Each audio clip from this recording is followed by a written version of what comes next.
Khesari ji, thank you so much, love you all. और किस किस ने मूवी देखी मैं ज़रूर शेयर करिएगा जो मूवी है, और ज़रूर देखिएगा, पूरी फैमिली को बैठ के दिखाइए। बहुत अच्छी फिल्म बनी है और सब लोग देख सकते। ट्रेंडिंग स्टार खेसारी लाल यादव के चहेता हीरोइन काजल राघवानी ने संघर्ष 2 फिल्म की प्रमोशन करते हुए नजर आई, और क्यों नहीं करेगी, क्योंकि ट्रेंडिंग स्टार खेसारी लाल यादव की करियर की ये पहली फिल्म है संघर्ष 2।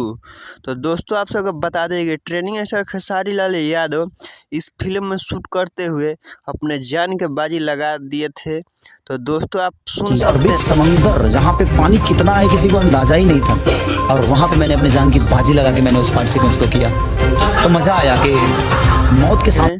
तो दोस्तों आप सबको बता दें कि इसीलिए ट्रेंडिंग स्टार को ग्लोबल स्टार इस समय कहा जाता है दोस्तों।